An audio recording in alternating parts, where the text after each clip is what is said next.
This is Chandrasekhar from Dharmapeetham, Guntur. Today we are going to discussing about the procedure or requisites of a valid meeting under the Companies Act 2013. అంటే కంపెనీల చట్టం కింద జరిగేటువంటి మీటింగ్లు సమావేశాలు వాటికి సంబంధించి ఒక ప్రొసీజర్ ఒక పద్ధతి ఏదైతే ఉందో వాటికి ఆ మీటింగ్ కండక్ట్ చేయడానికి లీగల్ గా ఆ మీటింగ్ వ్యాలిడ్ అని చెప్పడానికి అవసరమైనటువంటి చట్టపరమైన అంశాలు ఏంటి అనేటువంటి మనం ఈ రోజు వీడియో ద్వారా తెలుసుకోబోతున్నాం. This is the most important. So first, nature and scope of valid meeting. Nature and scope of valid meeting. Board of directors is the proper authority to convene a meeting. A meeting is defined as a gathering or assembling of a number of persons for transacting any lawful business and for entertainment of like nature. So ఇంతకీ ఇక్కడ nature and scope of valid మీటింగ్స్కి వచ్చేదలికి board of directors గురించి ఇక్కడ వాళ్ళు conduct చేసేటువంటి meeting గురించి ఏం చెప్తున్నాడు చూద్దాం. Board of directors is the proper authority to convene A meeting. అంటే ఒక సమావేశాన్ని కంపెనీలో ఆ సమావేశాన్ని కన్వీన్ చేసేటువంటి వారు నిర్వహించేవారు దానికి ఖచ్చితమైనటువంటి ఆ అథారిటీ అధికారం కలిగినటువంటి వ్యక్తులు ఎవరు అంటే it is nothing but board of directors.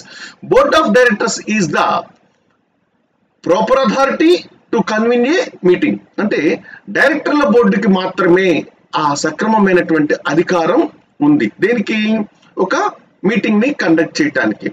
A meeting is defined as a gathering or assembling of number of persons for transacting any lawful business and for entertainment of like nature. ఇక్కడ meeting ని కనుక మనం గమనించినట్లయితే a meeting is defined as a gathering or assembling of number of persons for transacting any lawful business and for entertainment of like nature. ఏదైనా చట్ట ప్రకారమైనటువంటి ఒక వ్యాపకం కోసం ఒక వ్యవహారం కోసం లాఫుల్ బిజినెస్ కోసం and for entertainment of like nature లేదా అలాంటి వాటికి సంబంధించినటువంటి వ్యవహారాల కోసం. సో ఇక్కడ ఎవరైతే కొద్ది మంది ఓకేనా గ్యాదర్ అవుతున్నారో కలుసుకుంటున్నారో లేకపోతే అసెంబ్లీ అవుతున్నారో ఎవరు నంబర్ ఆఫ్ పర్సన్స్ ఇలా సో కొద్ది మంది సమూహం కలిసి ఒక చట్ట ప్రకారమైనటువంటి ఆ బిజినెస్ ని ఎంటర్టైన్ చేయడానికి వాళ్ళందరూ కూడా ఒకే మనస్తత్వంతో ఒకే స్వభావంతో కలిసినట్లయితే this is nothing but meeting. మరొకసారి డెఫినేషన్ చూద్దాం మీటింగ్ కి సంబంధించి, ఎందుకంటే మనం డిస్కస్ చేస్తున్నటువంటి మీటింగ్ అంటే టాపిక్ వాళ్ళ మీటింగ్ గురించి. A meeting is defined as ఒక మీటింగ్ ని ఏ విధంగా నిర్వచించవచ్చు అంటే a gathering or assembling of number of persons. A gathering or assembling of number of persons అంటే నెంబర్ ఆఫ్ పర్సన్స్ యొక్క గ్యాదరింగ్ ఎందుకు ఉంటుంది? For transacting any lawful business ఏదైనా చట్ట ప్రకారమైనటువంటి ఒక వ్యవహారాన్ని నిర్వహించడం కోసం. For entertainment of like nature వాళ్ళందరూ కూడా ఒకే అంశం మీద దాన్ని ఎంటర్టైన్ చేయడానికి సంబంధించి దాని నిర్వహణ కోసం వాళ్ళందరూ కూడా గ్యాదర్ అవుతున్నట్లయితే సింపుల్ గా దాన్ని మనం మీటింగ్ అంటామని చెప్పేసి మనకి అర్థమవుతుంది. Any meeting which contravenes the provisions of the Companies Act 2013 is not valid. ఏ సమావేశమైనా సరే మనము ఇక్కడ కంపెనీ చట్టం 2013లో చెప్పినట్లుగా కాకుండా ఇతర విధానాల్లో కనుక ఉన్నట్లయితే అప్పుడు దానిని మనం వ్యాలిడ్ కాదు అంటాం. ఎందుకని? చట్టంలో చెప్పిన విధి విధానాలకు అనుగుణంగానే రూల్స్ అండ్ రెగ్యులేషన్స్ కి అనుగుణంగానే ఆ డైరెక్టర్స్ ఆ మీటింగ్ ని ఆర్గనైజ్ చేయాలి. అంతేగాని ఆ విధానాలకి లోబడి కాకుండా ఆ ప్రొసీజర్స్ కి లోబడి కాకుండా దానికి వ్యతిరేకంగా కనుక ఏదైనా సరే మీటింగ్ ని ఆర్గనైజ్ చేస్తే that's not a valid meeting. Therefore, the following procedure must be followed or the requisite must be fulfilled make a meeting valid. కాబట్టి ఒక మీటింగ్ వ్యాలిడ్ గా ఉండాలంటే, చట్ట ప్రకారం ఆ సమావేశం చెల్లుబాటు అయ్యేదిగా ఉండాలంటే అక్కడ ఏం కావాలి? ఇప్పుడు మనం చెప్పుకోబోయేటువంటి అంశాలు ఏవైతే ఉన్నాయో వాటిని ఆ రిక్విజిట్స్ అన్నిటినీ కూడా, అవసరమైన వాటన్నిటినీ కూడా ఫాలో చేసి తీరాలన్నమాట. Meeting must be called by the proper authority. సమావేశాన్ని ఏర్పాటు చేస్తున్నామని చెప్పి ఆహ్వానించాల్సింది, కబురు చేయాల్సింది ఎవరు? Proper authority. సంబంధం లేని వ్యక్తులు పిలిస్తే మీటింగ్కి రా అంటే, సో అక్కడ మీటింగ్కి వచ్చేటువంటి వ్యక్తులకి రావాల్సిన అవసరం ఉండదు. So that's why meeting must be called by proper authority. Proper authority ద్వారానే అక్కడ పిలుపు అనేది ఉండాలి. అంటే మేము పలానా రోజున మీటింగ్ ఆర్గనైజ్ చేస్తున్నామని ఇన్విటేషన్ ప్రాపర్ అథారిటీ నుంచి మాత్రమే కమ్యూనికేట్ కావాలి, పాస్ ఆన్ అవ్వాలి. Next B point, notice of the meeting. మరి ఇలా నోటీస్, అలా మీటింగ్ ని కాల్ ఫర్ చేస్తూ ఒక ప్రకటన నోటీస్ ని జారీ చేయటమే కాకుండా, సో దాన్ని ఒక నోటీస్ రూపంలో, గమనం రూపంలోకి మెంబర్స్ దగ్గరికి తీసుకువెళ్ళాలన్నమాట. అలాగే క్వారం ఆఫ్ ద మీటింగ్, అంటే ఒక మీటింగ్ కి కనీస సభ్యుల సంఖ్య ఉంటేనే అది ఆ మీటింగ్ లో వ్యాలిడిటీ ఉంటుంది. సపోజ్ 100 మంది సభ్యులు ఉండి ఒక్కడే అటెండ్ అయ్యాడు అనుకోండి, అంటే మినిమం మెంబర్ డిస్కస్ చేయడానికి ఎవరు లేరు కాబట్టి ఆ మీటింగ్ ఇన్వాలిడ్ అవుతుంది. కోరం అంటే the minimum number has to attend. ఎంతమంది అంటే 1000 మంది లోపు ఉంటే ఎంత, 10,000 మంది లోపు ఉంటే ఎంత, అంతకు మించిన వ్యక్తులు ఉంటే ఎలా. అదే ప్రైవేట్ కంపెనీకి అయితే సో మినిమం ఎంతమంది ఉండాలి అంటే మినిమం 2 సరిపోతారు వారికి అయితే కనుక ప్రైవేట్ కంపెనీ విషయానికి వస్తే. అదే పబ్లిక్ కంపెనీకి వస్తే ఓ స్లాబ్ సిస్టమ్ ఉందన్నమాట, 1000 బిలో, 10,000 బిలో, ఇట్లా. వాటిని మనం ఆ కన్సర్న్ పాయింట్ వచ్చినప్పుడు డిస్కస్ చేద్దాము. అంతవరకు ఓకేనా. ఎస్, క్వారం అయితే must and should. Next D point, chairman of the meeting. మరి ఈ మీటింగ్ కి ఎవరు చైర్మన్ గా వ్యవహరించాలి? అలాగే మీటింగ్ ద్వారా voting by sowing of hands, అంటే సో ఆ మీటింగ్ లో ఆ రిజల్యూషన్ ఏదైతే పాస్ చేస్తున్నామో, తీర్మానం ఏదైతే చేస్తున్నామో, అంటే మీటింగ్ లో చర్చించిన విషయానికి అంగీకారం తెలపటం అనే విధానానికి ఇక్కడ మనకి voting by sowing of hands, చేతులు ఎత్తటం ద్వారా కానీ, మాకు అంశం నచ్చింది, మేము అందరం కట్టుబడి ఉంటామని కానీ, మాకు ఇష్టమైందని చెప్పి, లేకపోతే బై ఎలక్ట్రానిక్ మిక్స్. ఇప్పుడు కొత్త పద్ధతులు వచ్చేసినాయి మనకి, ఎలక్ట్రానిక్ మోడ్ లో మనము మొబైల్స్ ద్వారా కానీ, ఇంకా ఇతర ఎక్విప్మెంట్ ద్వారా కానీ మన యొక్క ఓట్స్ ని మనం పాస్ ఆన్ చేస్తున్నాం. ఇప్పుడు జనరల్ ఎలక్షన్స్ జరగబోతున్నాయి, మీ అందరికి ఐడియా ఉంది. ఒకప్పుడు బ్యాలెట్ పేపర్ ఉపయోగించే వాళ్ళు, ఇప్పుడేమో ఈవీఎంస్ ఉపయోగిస్తున్నాం. ఇలా మనం ఏదైనా ఓట్ చేయడానికి మెషినరీని కనుక ఉపయోగించినట్లయితే we call that voting by electronic means. అలాగే ఓటింగ్ బై పోల్స్, ఈ ఎన్నికలు కండక్ట్ చేయటం అనేటువంటివి, ఇవన్నీ కూడా మీటింగ్ లో ముఖ్య భాగాలు. వీటితో పాటుగా ఎజెండా ఆఫ్ ది మీటింగ్, అసలు ఎందుకోసం మనం ఆ సమావేశాన్ని ఏర్పాటు చేశాం. అలాగే motions and resolutions of the meeting, ఏమేమి తీర్మానాలు మనం చేస్తున్నాం, ఏమేమి మోషన్స్ పాస్ చేస్తున్నాం. ఓకే, అలాగే మినిట్స్ ఆఫ్ ద మీటింగ్, అంటే అంతిమంగా అక్కడ జరిగినటువంటి సమావేశాలను కలిపి రాసే దాన్ని మనం మినిట్స్ ఆఫ్ ద మీటింగ్ గా చెప్తాం. సో ఇప్పుడు 1 to 1 మనం ఎక్స్ప్లెయిన్ చేసుకుంటూ వద్దాం. A meeting must be called by the proper authority అని చెప్పాను కదా. The act 2013 provide the first requisite of a valid meeting is that it must be called by proper authority. So meeting ఎప్పుడు కూడా ఎవరు నిర్వహించాలంటే it must be called by the proper authority, that is board of directors. So meeting ని ఏ peon లేకపోతే attender, sweeper ఎవరో meeting ఉందిరా అని చెప్తే ఆ డైరెక్టర్స్, బోర్డ్ ఆఫ్ డైరెక్టర్స్ ఎవరైతే ఉంటారో వాళ్ళు అటెండ్ అవ్వాల్సిన అవసరం లేదు. ఆ మెంబర్స్ కి ఆ మీటింగ్ అటెండ్ అయ్యేటువంటి అవకాశం అది అవసరం లేదు. మరి ఎప్పుడు ఉంటుంది? So if that meeting is called by proper authority, that is board of directors. In the event of default by the directors, the meeting may be called by requisition or by the company law tribunal. ఒకవేళ director కనుక in టైంలో వాళ్ళు ఆ meeting ని conduct చేయడంలో fail అయినట్లయితే, అలాంటప్పుడు అత్యవసర పరిస్థితుల్లో ఏం చేస్తుంది కంపెనీ లా ట్రిబ్యునల్ కూడా, అంటే మ్యాటర్స్ సెటిల్ కాకుండా డెడ్ లాక్ ఏర్పడ్డప్పుడు అవి ట్రిబ్యునల్ కి వెళ్ళినప్పుడు ఆ సందర్భంలో ట్రిబ్యునల్ కూడా, కంపెనీ లా ట్రిబ్యునల్ కూడా మనకి ఆ మీటింగ్స్ ని కాల్ ఫర్ చేస్తుంది అనమాట. అలా కూడా మనకి మీటింగ్ కాల్ అనేది జరుగుతుంది. Next point, notice of the meeting.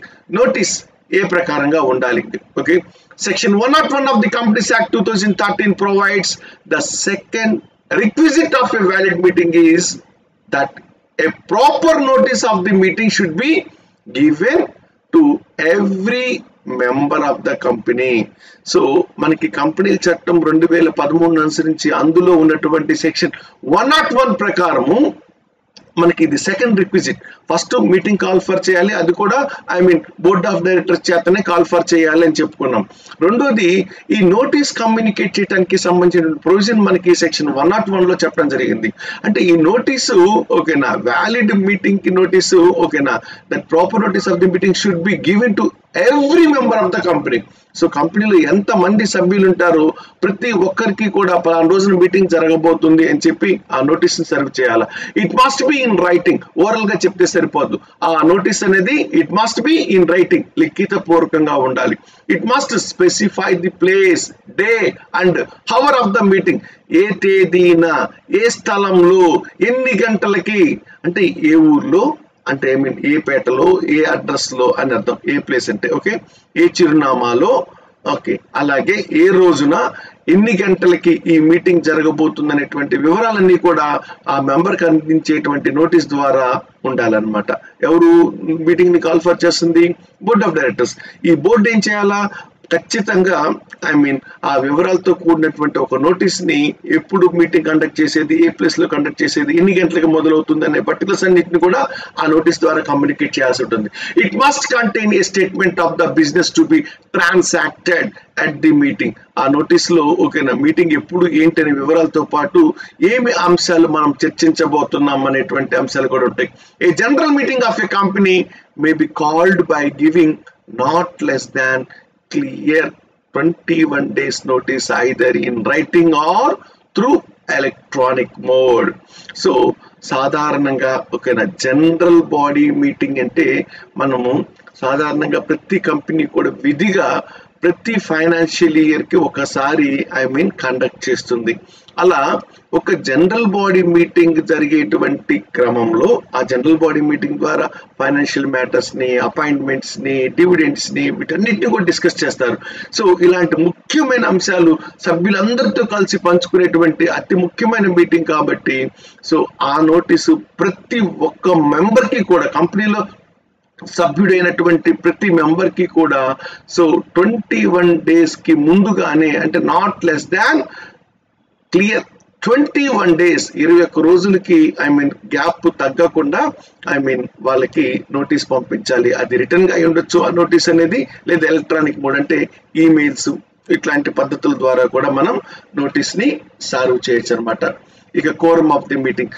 So ఇందాక మనం సెక్షన్ 101 చెప్పుకున్నాం. ఇప్పుడు 103 ఏం చెప్తుందో చూద్దాం. Companies Act 2013 provides that the third requisite of a valid meeting is that unless the articles of the company provide for a larger number. అంటే so ఇక్కడ 103 ప్రకారము మనకి ఏమర్థం అవుతుందంటే that the third requisite of a valid meeting is that unless articles of the company provides for a larger number. అంటే ఇక్కడ క్వారంకి వచ్చేదానికి మీరు గమనించినట్లయితే సో అది లార్జర్ నెంబర్ అంటే ఎక్కడ ఉంటారు, ఎక్కువ మంది సభ్యులు ఎక్కడ ఉంటారు, మనకి పబ్లిక్ కంపెనీలు ఉంటారు. సో ఆ పబ్లిక్ కంపెనీకి సంబంధించినటువంటి విషయాలు మాట్లాడే క్రమంలో 5 members personally present if the number of members as on the date of meeting is not more than 1000. 1000 కి మించకుండా ఆ పబ్లిక్ కంపెనీ లిమిటెడ్ లో ఓకేనా, పబ్లిక్ లిమిటెడ్ లో లిమిటెడ్ కంపెనీలో 1000 మెంబర్స్ కి మించకుండా సభ్యులు ఉన్నట్లయితే ఖచ్చితంగా ఆ మీటింగ్ కి డైరెక్ట్ గా, నేరుగా, ఫిజికల్ గా 5 ప్రెసెంట్ అవ్వాలి. They must personally present in that meeting 5 people. When if it is not more than 1000, ఆ సభ్యుల సంఖ్య కంపెనీలో ఉన్నటువంటి మొత్తం ఆ వాటాదారులు మెంబర్స్ గా పిలువబడేటువంటి వాళ్ళు 1000కి 1000కి మించకపోయినట్లయితే, అలాంటప్పుడు 1000 బిలో ఉన్నట్లయితే మినిమం 5 members ఖచ్చితంగా మస్ట్ అండ్ షుడ్ గా అటెండ్ అవ్వాల్సినటువంటి అవసరం ఉంది. అలాగే 15 members are personally present if the number of members as on date of meeting is more than 1000 but up to 5000.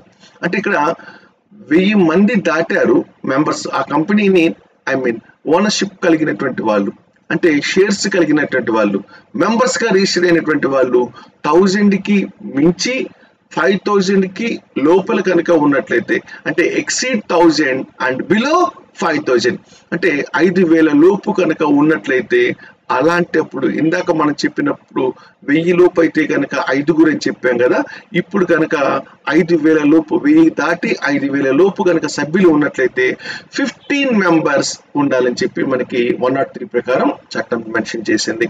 అలాగే 30 members personally present if the members number of members as on the date of the meeting exceeds 5,000. ఒకవేళ 5,000 కనుక మించి సభ్యులు కనుక ఆ company కలిగి ఉన్నట్లయితే, అలాంటప్పుడు 30 మెంబర్స్ 30 మంది సభ్యులు ఖచ్చితంగా హాజరు కావాలి. అప్పుడు మాత్రమే అక్కడ కోరం ఉంటుంది. అంటే అప్పుడు మాత్రమే ఆ కనీస సభ్యుల సంఖ్య ఉంది కాబట్టి ఆ మీటింగ్ జరపడానికి, నిర్వహించడానికి చట్టరీత్యాది విలువైందే ఉంటుంది, వ్యాలిడ్ అయి ఉంటుంది. లేకపోతే అది వాయిడ్ అవుతుంది. ఇందాక నేను చెప్పాను కదా, స్లాబ్ సిస్టము అంటే 1,000 బిలో ఉంటే కనుక 5 మెంబర్స్ పర్సనల్గా అటెండ్ అవ్వాలి పబ్లిక్ లిమిటెడ్ కంపెనీలో. అలాగే సో 1,000 కి అబవ్ 5,000 కి బిలో ఉన్నట్లయితే కనుక 15 మెంబర్స్ పర్సనల్గా అటెండ్ కావాలని చెప్పి ఇప్పుడు ఓకేనా, ఐ మీన్ 5,000 కి అబవ్ కనుక ఇంకెంతమంది అయినా మించినట్లయితే అలాంటి సందర్భంలో 30 మెంబర్స్ అయితే పర్సనల్ గా అటెండ్ కావాలి. కంపెనీ మీటింగ్ కండక్ట్ చేసినప్పుడు, ముఖ్యంగా జనరల్ బాడీ మీటింగ్ కండక్ట్ చేస్తున్నప్పుడు 30 మెంబర్స్ ఉండాలని చెప్పి చెప్పడం జరుగుతుంది అన్నమాట కంపెనీ చట్టంలో సెక్షన్ 103 కింద. అదే ఒకవేళ అది ప్రైవేట్ కంపెనీ అయినట్లయితే, in the case of a private company 2 members personally present, ఇద్దరు సరిపోతారు. ఓకేనా, shall be the quorum for a meeting of the company. ఇద్దరు ఉంటే చాలు కంపెనీ మీటింగ్ ని కండక్ట్ చేయొచ్చు. ఎస్, ఎవరు ఆ మీటింగ్ లో చైర్మన్ గా ఎవరు వ్యవహరించాలి? సో 103 నెంబర్ చెప్తే మనకి ప్రొవిజన్. ఇప్పుడు 104 లో మనకి ఆ మీటింగ్ కి ఎవరు హెడ్షిప్, చైర్మన్ గా ఎవరు వ్యవహరించాలనేటువంటి ప్రొవిజన్ మనకి కంపెనీస్ యాక్ట్ 2013 లో 104 లో చెప్పడం జరిగింది. సెక్షన్ 104 ప్రకారము provides the fourth requisite of a valid meeting is that every meeting must have a chairman. So ప్రతి మీటింగ్ లో కూడా చైర్మన్ అనేటువంటి వాడు ఉండాలి. ఆ మీటింగ్ కి నాయకత్వం వహించే వాడిని చైర్మన్ అంటాం. ఇక్కడ he conducts and controls the meeting. మరి అతని పాత్ర ఏంటంటే ఇక్కడ చైర్మన్ గా అతను ఆ మీటింగ్ ని, సమావేశాన్ని నిర్వహించడం మాత్రమే కాదు, ఆ మీటింగ్ మొత్తం మీద అతను నియంత్రణ కలిగి ఉంటాడు అనమాట. He is appointed as per the articles of the company. So ఆ మీటింగ్ ని అతను ఓకేనా ఎలా అపాయింట్ అవుతాడంటే, మన ఇష్టానుసారంగా మన రూల్స్ అండ్ రెగ్యులేషన్స్ ఫ్రేమ్ చేసుకోవటం కాదు. మనం ముందుగా ఒక పర్సన్ ని చైర్మన్ గా అపాయింట్ చేస్తున్నామంటే, మన రాజ్యాంగంగా భావించేటువంటి కంపెనీకి ఆర్టికల్స్ ఆఫ్ అసోసియేషన్ లో ఏవైతే రూల్స్ ని ఫ్రేమ్ చేసుకున్నామో ఆ పద్ధతినే ఓకేనా మనం ఒక చైర్మన్ ని, ఆ మీటింగ్ లోని మెంబర్స్ ని మనం చైర్మన్ గా అపాయింట్ చేసుకుంటాం. He must be efficient and capable to conduct the meeting in smooth manner.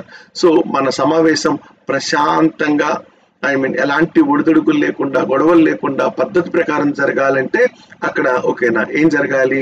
So వాడు సమర్థుడై ఉండాలి. ఆ చైర్మన్ అనేటువంటి వ్యక్తి ఎలా దాన్ని కండక్ట్ చేయాలి ఆ మీటింగ్ ని, సో ఎలాంటి సామర్థ్యం కలిగి ఉండాలి అతను ఆ మీటింగ్ నిర్వహించడానికి స్మూత్ మేనర్ లో, అంటే ఎలాంటి వివాదాలు లేకుండా, ఎలాంటి పొరపచ్చాలు లేకుండా, తప్పులు లేకుండా, పార్షియాలిటీ లేకుండా, సో ఎవరి అభిప్రాయాన్ని వారికి వెలుబుచ్చేటువంటి అవకాశం కల్పిస్తూ అతను ఆ మీటింగ్ ని కండక్ట్ చేసేటువంటి క్యాపబుల్ పర్సన్, సామర్థ్యం కలిగిన వ్యక్తి ఉండాలి. Next, voting by sowing of hands. మరి మీటింగ్ జరగటానికి మనము నోటీస్ ఇవ్వాలని చెప్పాము.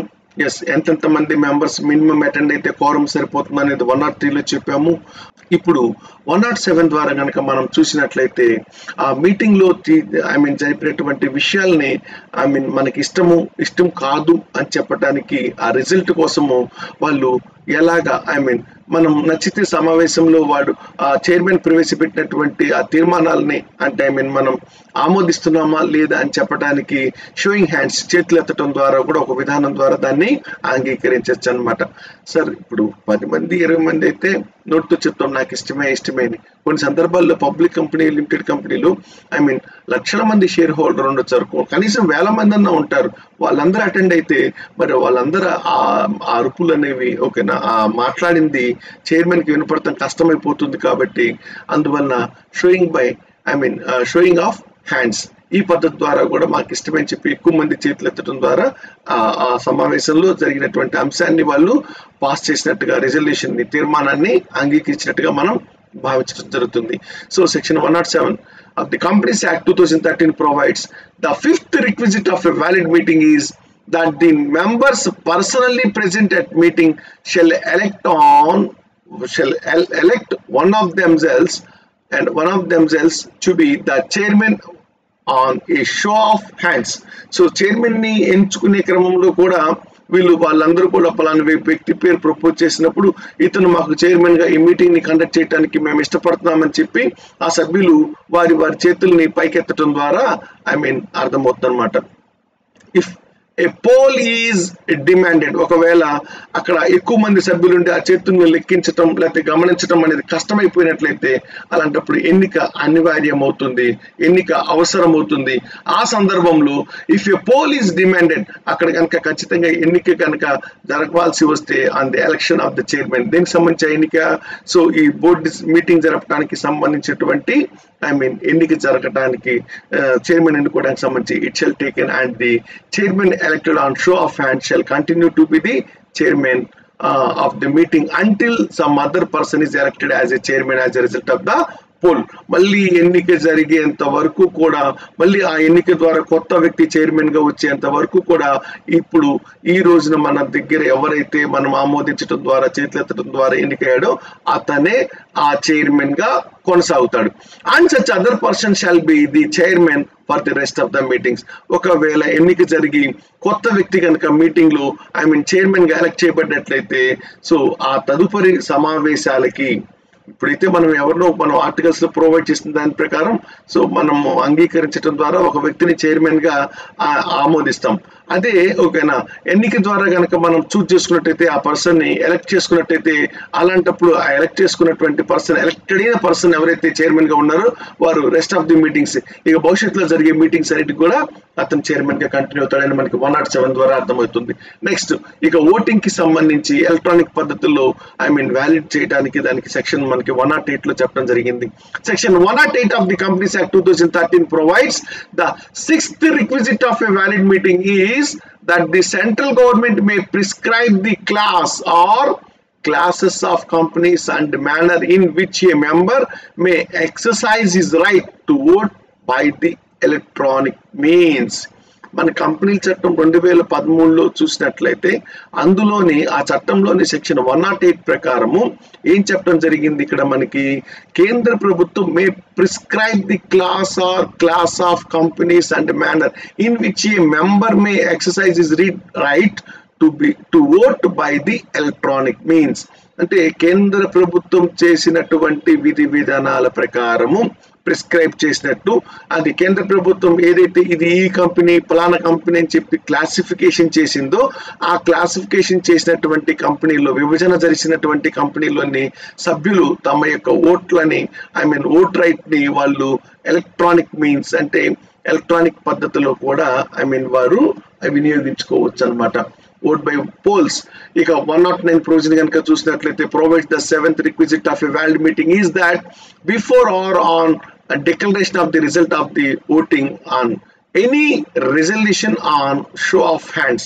సో అందులో మీటింగ్ లో జరిగినటువంటి సమావేశంలో అంశాలు ఏవైతే మనం చర్చించి వాటిలో వాటి వేటిని అయితే మనం అమలు చేద్దాం అనుకుంటున్నామో అంటే అందరం అంగీకరించామో అంటే అందరం అంటే ఇక్కడ మెజారిటీ పీపుల్ ఎప్పుడైతే అంగీకరించారో ఇష్టపడుతున్నామో దాన్ని ఎలా ఇష్టపడుతున్నామని చెప్తాం దానికి ఆధారం ఏంటంటే షో ఆఫ్ హ్యాండ్స్. మాకు ఇష్టమే, ఇప్పుడు మీరు డిస్కస్ చేసినటువంటి పాయింట్ ఏదైతే ఉందో మీరు అమలు చేయడానికి దీన్ని మీరు ఆచరించడానికి మాకు ఇష్టమే అని చెప్పి ఆ మీటింగ్ లో పార్టిసిపేట్ చేసినటువంటి సభ్యులందరూ కూడా షో ఆఫ్ హ్యాండ్స్ వాళ్ళ చేతులు ఎత్తి చూపించడం ద్వారా వాళ్ళ యొక్క ఇష్టాన్ని తెలియజేస్తారు.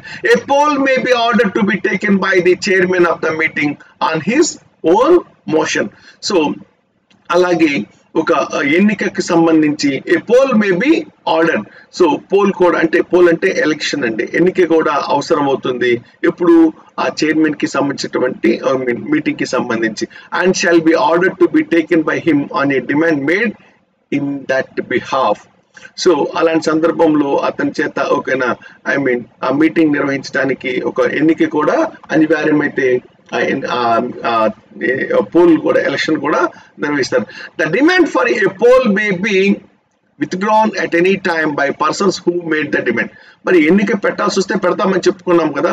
మరి అయితే మరి ఎన్నిక పెట్టే ముందు ఎక్కువ మంది ఎన్నిక అవసరం లేదు, పోల్ అవసరం లేదు అని చెప్తే కనుక వారి యొక్క డిమాండ్ మేరకే, మెంబర్స్ యొక్క డిమాండ్ మేరకే దాన్ని ఏ టైంలో అయినా సరే ఆ పోల్ కి ముందర దాన్ని విత్డ్రా చేసేటువంటి అంటే వెనక్కి తీసుకునేటువంటి అవకాశం ఉంటుంది. The chairman of the meeting shall have power to regulate the manner in which the poll shall be taken. అయితే ఈ చైర్మన్ అనేటువంటి వ్యక్తి ఎవరైతే ఉంటారో ఆ మీటింగ్ నిర్వహించడానికి కండక్ట్ చేయడానికి సంబంధించి shall have the power to regulate the manner in which the poll shall be taken. ఆ ఎన్నిక ఏ పద్ధతిలో జరగాలనేటువంటి ఆ విధానాన్ని అతను ఏ పద్ధతిలో జరగాలని నిర్ణయం తీసుకునే అధికారం, దాన్ని నియంత్రించే అవకాశం ఎవరికి ఉంది అక్కడ? Only the chairman. సో ఆ కమిటీకి మీటింగ్ కి చైర్మన్ గా వ్యవహరించే వ్యక్తికి ఎన్నిక ఎలా ఉండాలా, మీరు చేతులెత్తి చూపించడం ద్వారా ఉండాలా, సీక్రెట్ బ్యాలెట్ ద్వారా ఉండాలా, ఎలక్ట్రానిక్ మీన్స్ ద్వారా ఉండాలా అనేటువంటి నిర్ణయం తీసుకునే అధికారం ఆ చైర్మన్ కి ఉంటుంది. The result of the polls shall be deemed to be the decision of the meeting on the resolution on which the poll was taken. ఇప్పుడు ఆ పోల్ కండక్ట్ చేసినప్పుడు వచ్చే ఫలితాలు ఏవైతే ఉన్నాయో వాటిని మనం ఎలా భావిస్తామంటే డెసిషన్ ఆఫ్ ద మీటింగ్, అంటే సో ఆ వచ్చిన ఫలితాన్ని మనం ఆ సమావేశంలో తీసుకున్న నిర్ణయంగా భావించడం జరుగుతుంది అనమాట. ఆ సమావేశపు తీర్మానంగా భావించడం జరుగుతుంది. ఎప్పుడు which the poll was taken, ఎప్పుడైతే మనం ఎన్నిక నిర్వహించి మరి ఆ తీర్మానం చేయడం జరిగిందో, మెజారిటీ పీపుల్ ఆమోదం పొందడం జరిగిందో, అది ఆమోదం పొందితే ఆమోదం, లేక తిరస్కరణ గురైతే తిరస్కరణ, ఏదైనా కానీ సో ఆ మీటింగ్ ద్వారా ఆ పోల్ ద్వారా మనకి ఆ మీటింగ్ లో మ్యాటర్ అనేది డిసైడ్ అవుతుంది. Next agenda of the meeting. మరి మీటింగ్ కి సంబంధించి ఏంటి ఎజెండా? ఏదో ఒక అంశం ఉంటేనే కదా మీటింగ్. మన దగ్గర ఒక 100 రూపాయలు ఉన్నాయి. ఈ 100 రూపాయలతో మనం ఏం చేద్దాము? వస్తువులు కొందామా, విక్రయాలు చేద్దామా, సేవలు చేద్దామా అని అందరం డిస్కస్ చేస్తేనే కదా.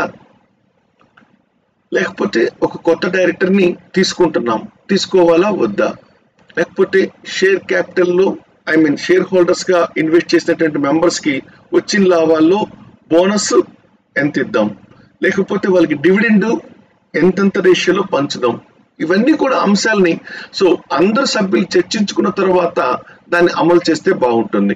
అందువలన ఏ అంశం మీద మనం సమావేశం నిర్వహించబోతున్నాము అనేది మీటింగ్ కి చాలా ముఖ్యం. మీటింగ్ పెట్టామంటే ఊరికి అందరం కలుసుకోవటం కాదు. ఎందుకు కలుసుకుంటున్నాం? ఒక అంశం మీద లేదా కొన్ని అంశాల మీద. ఆ అంశాలనే మనం ఇక్కడ ఎజెండా అంటాం. So the act provides the 8th requisite of a valid meeting is that there must be agenda in every meeting. అంటే సో మీటింగ్ కి ఖచ్చితంగా ఒక ఎజెండా ఉండాలి. ఏ అవసరార్థం మనం సమావేశం పెడుతున్నాం అనే దాన్ని ఎజెండా అని చెప్తాం. It gives outlines of the meeting item wise. So మన మీటింగ్ ఎందుకు అనేటువంటిది ఐటమ్ వైజ్ గా ఈ ఎజెండాలో మనం పొందుపరుస్తాం అనమాట. కాబట్టి ఎజెండా అని చూసినట్లయితే ఏ అంశాలు ఐటమ్ వైజ్ అంటే డివిడెండ్స్ ఎంత అని, లేకపోతే కొత్త డైరెక్టర్స్ ని తీసుకుంటున్నామా, లేకపోతే తప్పు చేస్తే వాడిని తొలగిస్తున్నామా, లేకపోతే బోనస్లు ఏమైనా ఇస్తున్నామా, ఇట్లాంటి అన్ని ఒక్కొక్కటి అంశాల వారీగా మనం ఆ ఎజెండా రూపంలో పెట్టడం జరుగుతుంది. The secretary prepares it in consultation with the chairman. So ఈ ఎజెండా అంతా కూడా ఎవరు తయారు చేస్తారు? ఆ కంపెనీకి సెక్రటరీగా నిర్వహించేటువంటి వ్యక్తి తయారు చేస్తాడు. The secretary prepares it in consultation with the chairman.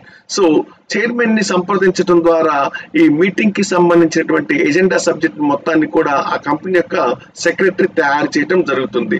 The agenda must be circulated to all the members before any meeting is convened.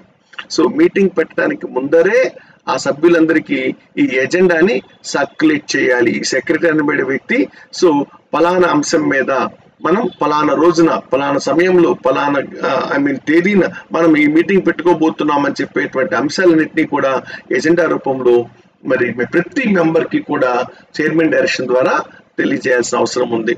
Next motions and resolutions of the meeting. Yes, ఇక చివరికి వచ్చేస్తున్నాం. So resolution అంటే meeting ఎలా మొదలు పెట్టాలి, ఎంతమంది సభ్యులుంటే మొదలు పెట్టాలి, దానికి ఎవరు నాయకత్వం వహించాలంటే చైర్మన్ గా ఎవరు ఉండాలి, సో మీటింగ్ ద్వారా మనం ఏ అంశాలు డిస్కషన్ చేయాలి, ఇవన్నీ కూడా డిస్కస్ చేస్తూ వచ్చాం. ఇక మీటింగ్కి ఎండ్ ఏంటి, అందులో తీర్మానం చేయటం, అంటే దాన్ని రిజల్యూషన్ అని చెప్తాం, లేదా మోషన్స్ పాస్ చేస్తుంటాం. సో ఇక్కడ section 114 of the Companies Act 2013 provides the 9th requisite of a valid meeting is that proposals or activity in writing must be put before the members of the meeting. So ఆ meeting వ్యాలిడే అని చెప్పాలి, చట్ట ప్రకారం జరిగిన సమావేశమే అని చెప్పాలంటే మనం meeting ద్వారా ఏవైతే ప్రపోజ్ చేస్తున్నామో, మనం ఈ సంవత్సరము ఒకవేళ ₹1,00,00,000 టర్న్ ఓవర్ చేస్తే వచ్చే సంవత్సరానికి దాన్ని రెట్టింపు చేయాలనుకున్నాం, అంటే 2 కోట్ల టర్న్ ఓవర్ గా మార్చాలి. గతంలో ఓన్లీ విత్ ఇన్ టెరిటరీ భారతదేశంలోనే వ్యాపారం చేశాం, వచ్చే ఏడాది నుంచి విదేశాల్లో కూడా మనకి డిమాండ్ ఉంది కాబట్టి ఎక్స్పోర్ట్స్ చేద్దాం అనేటువంటి విషయాన్ని మనం ఒకవేళ సమావేశంలో చర్చిద్దాం అనుకున్నాం. మరి ఇవన్నీ కూడా ఏం చేయాలి, ఇలాంటి సబ్జెక్ట్స్ అన్నిటినీ కూడా, ఇలాంటి ఎజెండాస్ అన్నిటినీ కూడా బోర్డులో డిస్కస్ చేసిన తర్వాత మెంబర్స్ అందరూ కలిసి దాన్ని ఓకేనా దాన్ని మనం ఒక రిటర్న్ ఫామ్ లోకి తీసుకొచ్చి ఓకేనా దాని చేత ఆ మోషన్ పాస్ చేయించడం ద్వారా, ఆ రిజల్యూషన్ ని పాస్ చేయించడం ద్వారా ఆ మీటింగ్ ని కంక్లూడ్ చేస్తాం అనమాట. కాబట్టి resolutions may be ordinary resolutions or special resolutions. ఇక్కడ తీర్మానం అనేది ఎలా జరుగుతుందంటే చిన్న చిన్న అంశాలు అయితే కనుక ఆర్డినరీ రిజల్యూషన్ సరిపోతుంది. అదే కొన్ని ముఖ్యమైనటువంటి చాలా ప్రాథమికమైనటువంటివి అయితే కనుక అంశాలు, అట్లాంటప్పుడు ఎక్కువ మెజార్టీతో, అంటే ఎక్కువ మంది సభ్యులు ఆమోదించాల్సినటువంటి అవసరం ఉంది కాబట్టి వాటికి సంబంధించి మనకి స్పెషల్ రిజల్యూషన్ అనేది అవసరం అవుతుంది. సో మీటింగ్ రిజల్యూషన్స్ 2 రకాలని చెప్తున్నాం. One is ordinary meeting and another one is special, so ordinary resolution and the second one is special resolution. ఇప్పుడు మినిట్స్ ఆఫ్ ది మీటింగ్, మరి సెక్షన్ 118 ఆఫ్ ది మీటింగ్స్ కనుక మనం గమనించినట్లయితే companies act లో, so provides that the 10th requisite of a valid meeting is that every company must keep a record of the proceedings, all the proceedings of the meeting, every meeting. So the proceedings are registered in writing called minutes. అంటే మనం meeting లో జరిగినటువంటి అంశాలు ఏం జరిగినాయి, sir X అనే అతను ఈసారి ఇన్ని లాభాలు వచ్చినాయి కాబట్టి ఒక్కొక్క షేర్ హోల్డర్ కి ఇంత పర్సెంటేజ్ ఆఫ్ డివిడెండ్ ఇవ్వాలని ప్రపోజ్ చేశాడు. దాన్ని ఓకేనా మెజారిటీ పీపుల్ యాక్సెప్ట్ చేశారు. మరి ఒకరు ప్రపోజ్ చేశారు, మీటింగ్ లో సభ్యులందరూ దాన్ని యాక్సెప్ట్ చేశారు. మరి ఇట్లాంటి విషయాలన్నీ మనం మాట్లాడుకుంటే బాగానే ఉంటుంది. ఆ తర్వాత మర్చిపోతాం కదా, దాన్ని అమలు చేసేటప్పుడు ఓకేనా మనం నువ్వేం మాట్లాడావు, నేనేం చెప్పాను, ఎవరెవరు ఒప్పుకున్నారో తెలియదు కదా.